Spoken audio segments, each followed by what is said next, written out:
हुए हमारे सांसद एवं केंद्रीय मंत्री चौधरी कृष्णपाल गुर्जर जी से अनुरोध करूंगा कि वो चद्दर पहना करके माननीय योगी आदित्यनाथ जी का स्वागत और अभिनंदन करेंगे। अपने स्थान पर खड़े होकर के सभी ताली बजाएंगे, अभिनंदन करेंगे माननीय योगी आदित्यनाथ जी। योगी जी महाराज की, योगी जी महाराज की। हमारे जो फरीदाबाद के सभी प्रत्याशी हैं भारतीय जनता पार्टी के, उनसे अनुरोध करूंगा कि चद्दर पहना करके माननीय योगी आदित्यनाथ जी का स्वागत करेंगे। योगी आदित्यनाथ जिंदाबाद, जिंदाबाद जिंदाबाद, योगी आदित्यनाथ जिंदाबाद, जिंदाबाद जिंदाबाद, भारतीय जनता पार्टी जिंदाबाद, जिंदाबाद जिंदाबाद। भारत माता की जय, भारत माता की जय। और हमारे एनआईटी प्रत्याशी भाई सतीश जी और कविंदर जी से अनुरोध करूंगा कि वो चौधरी कृष्णपाल गुर्जर जी एक बार शब्दों के माध्यम से स्वागत करेंगे। जय श्री राम, जय श्री राम। जरा बैठिए आराम से। भारत माता की जय, भारत माता की जय। नरेंद्र मोदी जिंदाबाद, जिंदाबाद जिंदाबाद। हिंदू हृदय सम्राट योगी आदित्यनाथ जी जिंदाबाद, जिंदाबाद जिंदाबाद। हिंदू हृदय सम्राट योगी आदित्यनाथ जी जिंदाबाद, जिंदाबाद जिंदाबाद। मंच पर बैठे आज के इस कार्यक्रम में भारतीय जनता पार्टी के उम्मीदवारों को आप सबका आशीर्वाद दिलाने के लिए, आशीर्वाद देने के लिए एक ऐसी शख्सियत, अपराधी और गुंडा जिनके नाम से थरथराता है और विकास जिनके नाम से आगे आगे दौड़ता है, ऐसे परम आदरणीय योगी आदित्यनाथ जी मंच पर बैठे हुए हमारी पार्टी के एनआईटी से प्रत्याशी भाई सतीश फागना जी, बल्लभगढ़ से प्रत्याशी हरियाणा सरकार के वरिष्ठ मंत्री भाई मूलचंद शर्मा जी, पृथला से भारतीय जनता पार्टी के प्रत्याशी पूर्व विधायक टेकचंद शर्मा जी, बड़कल से भारतीय जनता पार्टी के प्रत्याशी भाई धनेश अदलखा जी, जिला के अध्यक्ष भाई राजकुमार बोहरा जी, हमारे ही राजस्थान से पूर्व विधायक वरिष्ठ नेता भाई अतर सिंह भड़ाना जी, हमारे यहाँ प्रवासी के तौर पर उत्तर प्रदेश के विधायक भाई विनय कटियार जी, मंच पर बैठे हुए पार्टी के सभी पदाधिकारीगण और मेरे सामने आए हुए सभी भाइयों बहनों, पत्रकार और छायाकार मित्रों, आज हम सब आदरणीय योगी जी को सुनने के लिए आए हैं। मैं अपने फरीदाबाद लोकसभा क्षेत्र के इस धरती पर आगमन कर उनका अपनी तरफ से और फरीदाबाद लोगों के मतदाताओं की तरफ से और पार्टी के कार्यकर्ताओं की तरफ से उनका हार्दिक अभिनंदन और स्वागत करता हूं। मित्रों, मैं लंबी चौड़ी बात नहीं, मैं कह रहा था इस कांग्रेस की कथनी और करनी में क्या अंतर है। फरीदाबाद में हिमाचल के बहुत भाई बहन रहते हैं। मैं अंतर बता रहा था, नौकरी का भी बता रहा था। मैं 3 मिनट में 2-3 बात कहकर अपनी बात को समाप्त करना चाहता हूं। इन्होंने हिमाचल में वादा किया था, जो गारंटी ये यहाँ दे रहे हैं 2000 रुपए बहनों को देने की, 2 साल हो गए, 1500 रुपए की गारंटी दी थी, आज तक एक कौड़ी नहीं आई। 300 यूनिट बिजली फ्री देने की गारंटी दी थी, आज तक 1 यूनिट बिजली का बिल माफ नहीं हुआ। और दूसरी तरफ बीजेपी की सरकार है मध्य प्रदेश में जो चौथी बार आई है, वहां पर शिवराज जी ने 2000 रुपए लाडली बहनों के लिए घोषणा की थी। पता कर लेना, हर महीने बैंक के खाते में बहन के में 2000 रुपए पहले आते थे और अब तो 3000 की संकल्प लिया था, आज 3000 रुपए आते हैं। दूसरी बात मैं कहना चाहता हूं, एक विपक्ष का नेता राहुल गांधी हिंदुस्तान में कुछ कहता है, अमेरिका में जाके कुछ कहता है, यहां आरक्षण कहता है बीजेपी समाप्त करेगी और वहां कहता है कांग्रेस को मौका मिला तो हम आरक्षण समाप्त करेंगे। दूसरी बात यूं, देश की बदनामी करता है, वहां जाके कहता है कि हिंदुस्तान में सिख भाइयों को कड़ा पहनने के लिए, पगड़ी पहनने के लिए, गुरुद्वारा जाने के लिए इजाजत लेनी पड़ती है, बल्कि दूसरे धर्मों के बारे में भी यही कहता है। मेरा कहने का मतलब है, जो कनाडा में बैठकर खालिस्तान समर्थक जो हिंदुस्तान के बारे में बदनामी करते हैं, वही भाषा राहुल गांधी अमेरिका में जाके बोलता है। अरे राहुल जी, तुमको मोदी से परेशानी होगी, याद रखना, तुम मोदी को हटाने की जिद के चलते तुमने कांग्रेस को मिटाने का फैसला कर लिया है मित्रों, जो देश के बारे में इस तरह की बदनामी कर रहा है। एक ये विपक्ष का नेता है, एक बात कह के समाप्त करता हूं, एक विपक्ष का नेता 1994 में जब नरसिंह राव की कांग्रेस की सरकार थी, अटल बिहारी वाजपेयी थे, उस समय 27 फरवरी 1994 को जेनेवा में संयुक्त राष्ट्र सुरक्षा परिषद की बैठक में ये पाकिस्तान कश्मीर में मानव अधिकारों के हनन का प्रस्ताव लेके आया था। नरसिंह राव जी ने अटल जी को बुलाया, अटल जी, भारत की इज्जत को बचाना है, जनेवा जाना है, भारत का पक्ष रखना है। अटल जी ने पार्टी को एक तरफ रखते हुए देश के लिए जनेवा गए, भारत का पक्ष रखा, पाकिस्तान का प्रस्ताव औंधे मुंह गिरा, भारत जीता, पाकिस्तान हारा। एक भारतीय जनता पार्टी का नेता और एक कांग्रेस का नेता, इनकी सोच में ये अंतर है।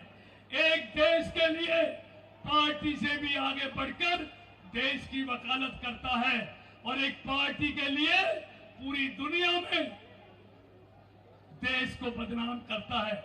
इसलिए मित्रों, आइए, आपका एक एक वोट भारतीय जनता पार्टी को दिया हुआ न सिर्फ हमारे प्रत्याशियों को मजबूत करेगा, वो आदरणीय मोदी जी को भी मजबूत करेगा, आदित्य योगीनाथ जी को भी मजबूत करेगा। और इनको मजबूत करने का मतलब है भारत को मजबूत करना। इसलिए 5 तारीख को जो एनआईटी में अब तक नहीं हुआ, वो आपने करना है, कमल खिलाना है। बहुत बहुत धन्यवाद। जरा हाथ खड़ा करके बताओ, इस बार कमल खिलाओगे? कमल खिलाओगे? बहुत बहुत धन्यवाद। भारत माता की जय। बहुत बहुत धन्यवाद चौधरी कृष्णपाल गुर्जर जी का। अब मैं हमारे प्रत्याशी सतीश फागना जी और कविंदर फागना जी से अनुरोध करूंगा, वो एक बार राम दरबार देकर के माननीय मुख्यमंत्री योगी आदित्यनाथ जी का स्वागत करेंगे। भारत माता की जय। भारत माता की जय। वंदे मातरम।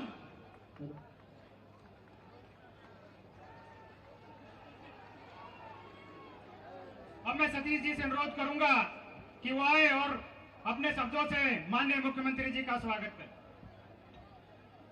भारत माता की जय। भारत माता की जय। वंदे मातरम। वंदे मातरम। भारतीय जनता पार्टी जिंदाबाद। भारतीय जनता पार्टी जिंदाबाद। हिंदू हृदय सम्राट आदरणीय आदित्यनाथ योगी जी जिंदाबाद। जिंदाबाद। आज आपके बीच में आपके प्रिय हिंदुस्तान के सबसे प्रख्यात मुख्यमंत्री, जो हिंदुस्तान के लोगों के दिलों के अंदर बसते हैं, आज आपके बीच में आपके बेटे को आशीर्वाद देने आए हैं। मैं उनका बहुत बहुत हृदय की गहराइयों से धन्यवाद करता हूं। और एक छोटे से किसान के बेटे को मेरे सभी शीर्ष नेतृत्व ने जो टिकट दिया है, मैं उनको विश्वास दिलाता हूं इस बार NIT 86 के अंदर कमल खिलेगा। आपके आशीर्वाद से यहां से विधायक बनकर विधानसभा में पहुंचेंगे। और आपको मैं वादा करता हूं, आपकी जो उम्मीदें हैं, आपने जो हमारे विधायक पर, हमारे ऊपर जो उम्मीदें लगा रखी है, आपकी सारी जो जितनी भी काम है सारे पूरे किए जाएंगे। क्योंकि अब ज्यादा समय नहीं है। मैं तो सिर्फ आप लोगों का धन्यवाद करता हूं। आप इतनी हजारों की संख्या में हमारे मुख्यमंत्री श्री आदित्यनाथ योगी जी को सुनने आए हैं। अब आगे उनके विचार सुनेंगे। मैं भी धन्यवाद करता हूं। जय हिंद, जय भारत। बहुत बहुत धन्यवाद सतीश जी। अब मैं अनुरोध करता हूं हमारे जिले के अध्यक्ष राजकुमार वोरा जी से केवल एक मिनट में अपना संबोधन देंगे। आप सबको राम राम। आज हमारी फरीदाबाद की इस पावन धरती के ऊपर बाबा गोरखनाथ जी की नगरी से आए हुए प्रभु राम का भव्य मंदिर निर्माण कराने में जो सहयोग करने वाले हमारे प्रमुख उत्तर प्रदेश के मुख्यमंत्री योगी महंत अवैधनाथ जी का हम फरीदाबाद की धरती पर पहुंचे पर बहुत बहुत स्वागत करते हैं। योगी आदित्यनाथ जी का बहुत बहुत स्वागत करते हैं, अभिनंदन करते हैं, वंदन करते हैं। हमारी इस विधानसभा के प्रत्याशी सतीश जी, हमारे पृथला के प्रत्याशी भाई टेकचंद शर्मा जी, हमारे बटकल के प्रत्याशी दिनेश अदलक्का जी, हमारे बल्लभगढ़ के प्रत्याशी पंडित मूलचंद शर्मा जी को 5 तारीख को कमल का बटन दबाकर हम सब लोगों ने विधायक बनाकर चंडीगढ़ सरकार बनाने के लिए भेजना है। हम सब लोग ये करेंगे। भारत माता की बहुत बहुत धन्यवाद। जय हिंद, जय भारत। बहुत बहुत धन्यवाद।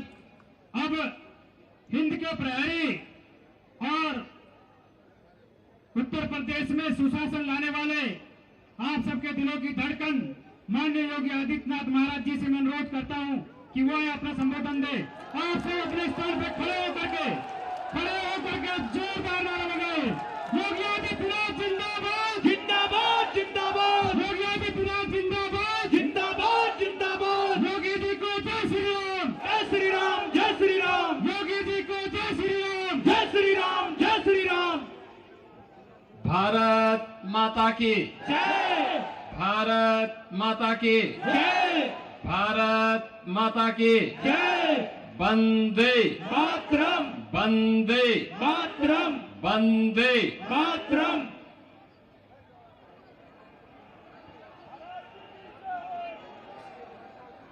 NIT की आज के सभा में मंच पर उपस्थित फरीदाबाद के लोकप्रिय सांसद और केंद्रीय मंत्री माननीय श्री कृष्णपाल गुर्जर जी, भारतीय जनता पार्टी के जिला के अध्यक्ष श्री राजकुमार वोरा जी, NIT विधानसभा क्षेत्र से प्रत्याशी श्री सतीश कुमार फागना जी, बल्लभगढ़ से प्रत्याशी श्री मूलचंद शर्मा जी, पृथला से प्रत्याशी श्री टेकचंद शर्मा जी, बड़कल से प्रत्याशी श्री दिनेश अदलक्का जी, पूर्व विधायक नरेंद्र गुप्ता जी, अनिल नागर जी, भगवान सिंह जी, डॉक्टर RN सिंह जी और भारी संख्या में NIT विधानसभा क्षेत्र में आयोजित इस सभा में उपस्थित सभी मेरे उपस्थित बहनों और भाइयों, पराशर और ऋषि और भगवान वेदव्यास की परंपरा से जुड़े हुए इस पावन धरा को कोटि कोटि नमन करते हुए मैं आप सबका हृदय से अभिनंदन करता हूं। बहनों और भाइयों, मैं उत्तर प्रदेश की धरती से यहां पर आया हूं, प्रभु श्री रामलला की पावन धरा से, और पूरा देश ही नहीं बल्कि पूरी दुनिया इस बात को जानती है कि अयोध्या में 5 सदी के बाद यानी 500 वर्षों के बाद रामलला फिर से अपनी पावन जन्मभूमि पर देव विग्रह के रूप में विराजमान हुए हैं। 22 जनवरी 2024 को प्रधानमंत्री मोदी जी ने अपने कर कमलों से 5 सदी का इंतजार समाप्त किया और अयोध्या में रामलला फिर से विराजमान हुए। ऐसा नहीं कि प्रयास पहले न किया गया हो। अयोध्या में रामलला का भव्य मंदिर बने, रामलला फिर से विराजमान हो, इसके लिए 76 बड़ी लड़ाई हिंदुओं ने लड़ी, लाखों हिंदू बलिदान हुआ। इन बलिदानियों में क्या संत रहे हो, क्या निहंग रहे हो, क्या बैरागी रहे हो, क्या सन्यासी रहे हो, क्या सदग्रस्त रहे हो, चाहे राजे रजवाड़े रहे हो, महिलाएं रहे हो, युवा रहे हो, हर तबके के लोगों ने अपने आप को प्रभु रामलला के चरणों में बलिदान करके उनकी जन्मभूमि की मुक्ति के इस अभियान में बढ़ चढ़ करके भाग लिया था। बहनों और भाइयों, होना यह चाहिए था कि देश जब गुलाम था, विदेशी आक्रांताओं ने जब हमारी आजादी को कैद करके रख दिया था, तब तो माना जा सकता था कि मुगलों का शासन था, अंग्रेजों का शासन था, हिंदुओं के साथ न्याय नहीं हो सकता। लेकिन 1947 में देश की आजादी के बाद अयोध्या में राम मंदिर का निर्माण तत्काल होना चाहिए था, विवाद भी नहीं था। कांग्रेस की सरकार चाहती तो निर्णय लेती, अयोध्या में रामलला का भव्य मंदिर का निर्माण करती, लेकिन विवाद नहीं था। लेकिन कांग्रेस ने विवाद खड़ा करवा करके बैरियर खड़ा करवाए गए, नहीं होने दिया, राम मंदिर के विवाद का समाधान नहीं होने दिया गया। और याद करिए, कांग्रेस जिस समस्या का समाधान 65 वर्षों में नहीं कर पाई, 2014 में मोदी जी प्रधानमंत्री बने, 2017 में उत्तर प्रदेश में मोदी जी के आशीर्वाद और उनके आह्वान पर भारतीय जनता पार्टी की सरकार बनी 17 में, और 19 में अयोध्या में राम मंदिर का विवाद सदैव के लिए समाप्त हो गया। मैं इसीलिए कहता हूं, कांग्रेस ये समस्या का नाम है। देश की जितनी भी समस्या हैं, ये सब कांग्रेस ने दी है।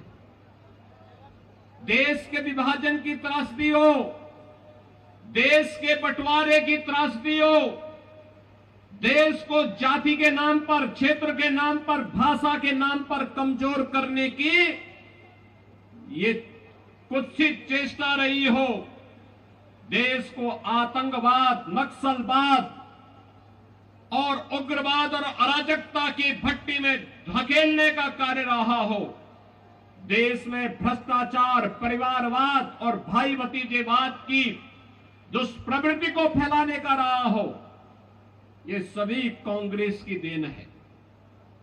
कांग्रेस देश की समस्या का नाम है और दूसरी ओर भारतीय जनता पार्टी समाधान है, समाधान।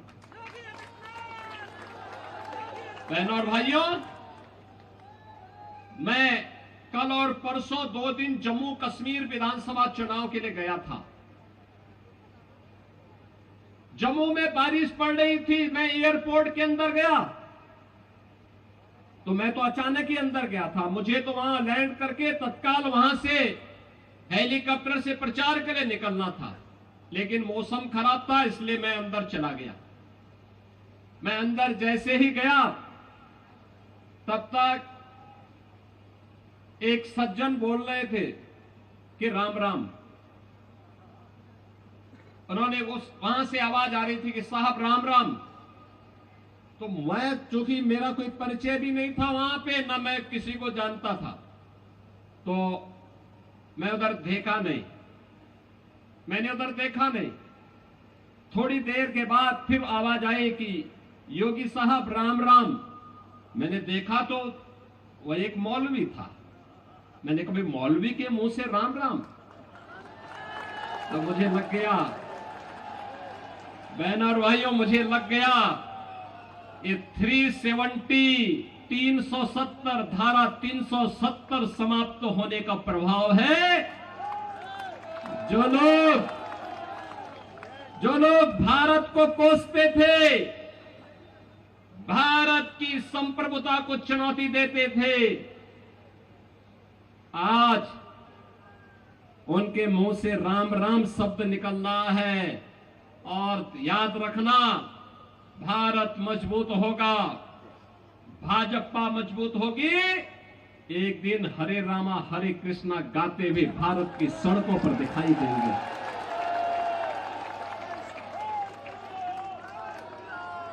भारतीय जनता पार्टी क्यों आवश्यक है? इसलिए ही आवश्यक है, उत्तर प्रदेश तो आपकी बॉर्डर है, लगा हुआ है। आपने उत्तर प्रदेश में किसी दंगे का नाम सुना है क्या 7.5 वर्ष में? और आज से 7.5 वर्ष पहले हर दूसरे तीसरे दिन वहां एक दंगा होता था, हर दूसरे तीसरे दिन दंगा होता था। मुजफ्फरनगर का दंगा हो, बरेली के दंगे हो, चाहे अलीगढ़ के दंगे, चाहे वहां मथुरा का जवाहर बाग की कांड की घटना हो, ये लगातार हर दूसरे तीसरे दिन घटना घटित होती थी। पिछले 7.5 वर्ष में कोई दंगा सुना क्या? कोई दंगा नहीं है। दंगा आज उत्तर प्रदेश के अंदर दफन हो गया है, समाप्त। दंगाई ये तो जेल में है या जहन्नुम की यात्रा में जा चुके हैं। बहनों और भाइयों, भारतीय जनता पार्टी का मतलब सुरक्षा की गारंटी।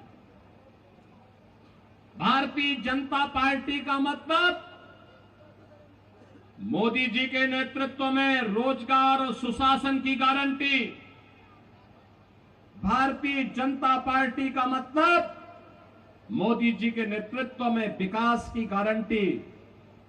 भारतीय जनता पार्टी का मतलब बिना भेदभाव के हर गरीब को, हर किसान को, हर नौजवान को, हर माता बहन को शासन की योजनाओं से लाभान्वित करना। भारतीय जनता पार्टी का मतलब एक भारत श्रेष्ठ भारत का निर्माण करके भारत की आस्था को सम्मानित करना। बहनों और भाइयों, मैं पूछना चाहता हूं, क्या अयोध्या में राम मंदिर का निर्माण ये कांग्रेस कर पाती? क्या ये लोग कर पाते? और मैं कहता हूं, जो उत्तर प्रदेश का नौजवान होगा, उत्तर प्रदेश का व्यक्ति जो यहां सर्विस कर रहा होगा, काम कर रहा होगा, आज जब वो उत्तर प्रदेश का नाम बोलता होगा तो लोग सम्मान के साथ उसे देखते हैं, सम्मान के साथ देखते हैं। बहनों और भाइयों, कांग्रेस देश में आतंकवाद की समस्या देती है। क्या कांग्रेस के रहते कश्मीर में धारा 370 हट सकती थी क्या? देश के अंदर आतंकवाद की जड़ें धारा 370 थी, मोदी जी ने समाप्त कर दी, यानी आतंकवाद समाप्त। आतंकवाद का समाप्त होने का मतलब वर्तमान सुरक्षित, भविष्य बेहतर बनाने की दिशा में उठाया गया कदम। और इसीलिए मैं आपसे कहने के लिए आया हूं, भारतीय जनता पार्टी वर्तमान को तो सुरक्षित कर ही रही है, भविष्य को बेहतर बनाने की दिशा में कार्य कर रही है। याद करिए 10 वर्ष पहले का हरियाणा, कांग्रेस के भ्रष्टाचार से आकंठ डूबा हुआ था, लूट खसोट थी, ऐसा कोई माफिया नहीं था, खनन माफिया हो, वन माफिया हो, भू माफिया हो, संगठित अपराध में लिप्त माफिया हो या गौ माफिया हो, ये सभी के सभी कांग्रेस के शागिर्द थे। ये सभी हरियाणा का शोषण कर रहे थे, हरियाणा के विकास में रोड़े अटका रहे थे। 10 वर्ष के अंदर हरियाणा ने विकास की एक नई यात्रा प्रारंभ की। आज आधुनिक इंफ्रास्ट्रक्चर 4 लेन और 6 लेन की सड़कों के माध्यम से, मेट्रो के माध्यम से, हर घर नल की योजना के माध्यम से, आईआईटी, आईएम और एनआईटी, एम्स जैसे संस्थानों के माध्यम से, स्पोर्ट्स यूनिवर्सिटी के माध्यम से, निवेश के बेहतरीन डेस्टिनेशन के रूप में आज हरियाणा को नई पहचान दिलाई जा रही है। बहनों और भाइयों, कहां कांग्रेस की सरकार थी, कहती थी कि देश के संसाधनों पर केवल मुसलमानों का अधिकार है। भाजपा तो ने नहीं कहा, मोदी जी ने तो कहा सबका साथ और सबका विकास। मोदी जी ने कहा सबका साथ सबका विकास, 80 करोड़ लोगों को फ्री में राशन, 60 करोड़ गरीबों को 5 लाख रुपए की आयुष्मान भारत की स्वास्थ्य सुविधा का कवर, 12 करोड़ गरीबों को 12 करोड़ गरीबों के घर में शौचालय का निर्माण, 12 करोड़ किसानों को किसान सम्मान निधि का लाभ, 4 करोड़ गरीबों के घर में आवास, 10 करोड़ गरीबों के घर में उज्ज्वला योजना का कनेक्शन। ये तो मोदी जी के नेतृत्व में दिया गया है। करोड़ों युवाओं के लिए रोजगार और नौकरी लेकर के भारतीय जनता पार्टी की सरकार आई। आज जहां जहां भाजपा की सरकार है, वहां सुरक्षा भी है तो सुशासन भी है, विकास भी है, बेहतर भविष्य की कार्य योजना भी बन रही है। और इसीलिए हम कहने के लिए आए हैं, सुरक्षा के लिए, राष्ट्रीय एकता और अखंडता को सुरक्षित रखने के लिए, देश की एकता और अखंडता को सुदृढ़ बनाए रखने के लिए, एक विकसित भारत के लिए भारतीय जनता पार्टी आवश्यक है। मोदी जी के नेतृत्व में भारतीय जनता पार्टी आवश्यक है। और बहनों और भाइयों, भारतीय जनता पार्टी के डबल इंजन की सरकार ने हरियाणा में विकास किया है, मोदी जी के मार्गदर्शन में विकास किया है। और आज नायब सिंह सैनी जी के नेतृत्व में हरियाणा लगातार विकास के उन नए प्रतिमानों को छूता हुआ आगे बढ़ रहा है। और इसीलिए मैं आपसे अपील करने के लिए आया हूं कि बहनों और भाइयों, विकास की डबल इंजन सरकार की डबल स्पीड जो बनी हुई है, इसको बाधित मत होने देना। इसका बाधित होने का मतलब विकास को बाधित कर देना। कांग्रेस नहीं चाहेगी, इन लोग नहीं चाहेगी, आम आदमी पार्टी नहीं चाहेगी कि विकास हो, क्योंकि अगर विकास होगा तो इनके दुकानें बंद हो जाएंगी, बंटवारे की, बांटने की इनकी राजनीति समाप्त हो जाएगी। और इसीलिए भारतीय जनता पार्टी इस चुनाव में आपके पास आई है आपसे कहने के लिए, भारतीय जनता पार्टी ने श्री सतीश फांगना को एनआईटी विधानसभा क्षेत्र से अपना प्रत्याशी बना करके उतारा है। बहनों और भाइयों, भारतीय जनता पार्टी के श्री धनेश बदलखा ये बड़कल से अपने प्रत्याशी बनकर के आपके बीच में, मूलचंद शर्मा बल्लभगढ़ से और श्री टेकचंद शर्मा जी पृथला से भारतीय जनता पार्टी के प्रत्याशी आपके बीच में हैं। मेरी आप सबसे अपील है, सुरक्षा और सम्मान के लिए, विकास और विरासत की यात्रा को बेहतर बनाने के लिए, भारत की आस्था को एक भारत श्रेष्ठ भारत के रूप में अग्रसर करने के लिए और विकसित भारत की संकल्पना को आगे बढ़ाने के लिए जातिवाद, परिवारवाद, भ्रष्टाचार की राजनीति से ऊपर उठ करके हम भारतीय जनता पार्टी के इन प्रत्याशियों को विजयी बनाएं। आप सबका आशीर्वाद मिलेगा, इन्हें प्राप्त होगा। 5 अक्टूबर को जब हरियाणा में चुनाव होगा तो उस समय हरियाणवी अंदाज में भारतीय जनता पार्टी के प्रत्याशी विजयी बनकर के जाएंगे, बनाएंगे। धाकड़ हरियाणा बनाने के लिए धाकड़ प्रत्याशियों को विजयी बनाओ, बनाएंगे। आपका आशीर्वाद मिलेगा तो मेरे साथ बोलेंगे, भारत माता की जय, भारत माता की जय, भारत माता की जय, जय श्री राम, जय श्री राम, जय जय श्री राम, जय जय श्री राम, जय जय श्री राम, जय जय श्री राम।